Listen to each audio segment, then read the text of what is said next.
Hey Fruit Faces, it is Clary Berry and my cat is sitting on my lap. I was going to change the scenery for you guys since I just did a video from this exact position, but he's just so comfy that I just don't want to make him move. So you guys will just have to deal.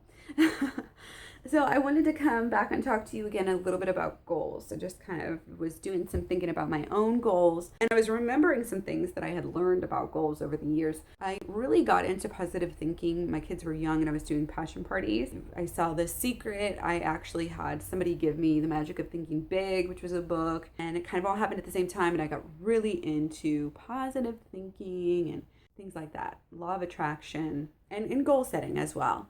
And for right now, I just want to talk about goal settings. There's an acronym, a lot of people know this already, but there's an acronym about goals where you should have SMART goals, SMART. SMART goals are specific, measurable, achievable, realistic, and timely. I guess achievable and realistic are kind of like the same thing, really. But they do need to be specific.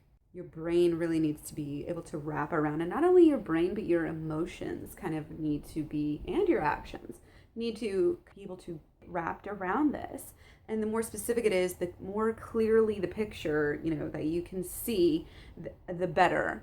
Measurable and timely again can kind of be some of the same thing. You want to have a date or a time period of an idea when you want this goal achieved.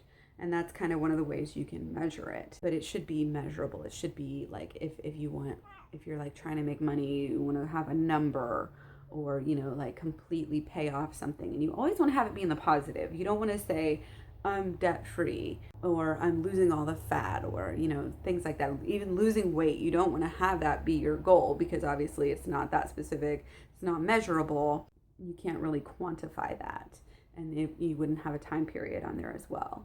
So, of course, realistic. This has to do with a couple different things. I always see this quote, like, if it doesn't make you scared, doesn't, kind of shake you up a little bit, then, it's not really a goal worth having. It should be really exciting.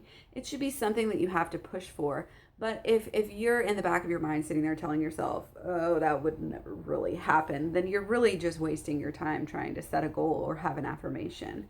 So you should have it be achievable and realistic for you.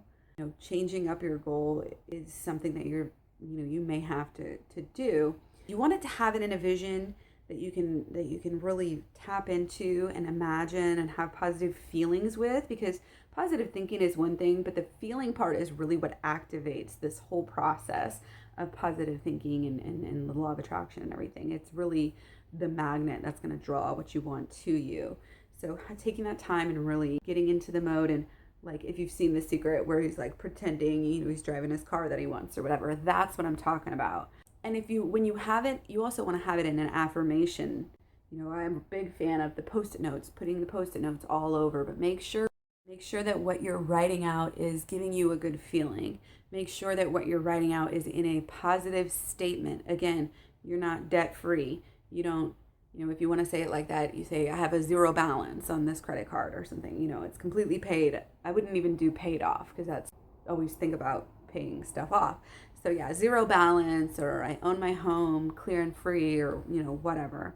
So make sure it's positive, and make sure you're not saying I will do this. I will do this. Again, it has to be in the positive, not in the past, not like I've achieved this or I got this. Say I have this or I am that, but don't say I will do this, because if you say that, that's always going to be your reality. So one of the most important things I always heard, and I've kind of always struggled with this, because I kind of have I have a little bit of problem like choosing sometimes, like figuring stuff out. And I think I might have done a video on this before, like a little tournament section where you can like figure out which goals and which affirmations are going to be best for you to actually like chase right now. Like you just put them all in a list and put them next to each other and say, okay, which out of these two, which do I like best? Which is resonating with me more right now? Which is more important to me right now? And that's the one that goes on to the next level. Then you go to the next two and you do the same thing. And then so in the next bracket, you'll put those two, that one, up against each other and do it till you have one left. And I think really having one, in I'm not saying you can only have one goal. I think that you should have different goals. You should have different goals for different areas of your life, different time periods, short-term goals, long-term goals, medium goals. But I think you should be able to pick out one that is the most important, maybe one that kind of encompasses a few different ones of your life, perhaps. One that you can really carry around with you, drill into your head, and not only that, but focus on.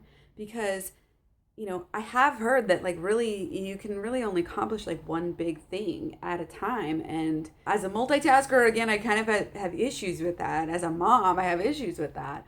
But when it's something big, you have to be able to have something in your mind to where you say no to other things, where you say no, you know what, cleaning out my cabinets is not as important as this right now because this is my number one goal. Getting on the PTA chair, because they asked you to and they needed somebody, and helping out with this or that, or being the teacher, that you're going to be able to say no because you know that you have this goal in your head. If you don't have that goal in your head, that number one thing that you really, really want, that you just got to get, then you're going to allow yourself to, just watch that TV. And so I think I'm about to run out of time, but I think I've made kind of all the points that I want to make in this video. Let me know what you think. Let me know if you have anything to add, any extra ideas and goals setting tips that you like to live by. And have you set goals and hit them? And if so, what did you do in order to make that happen? So thanks, and I'll talk to you guys soon. Bye.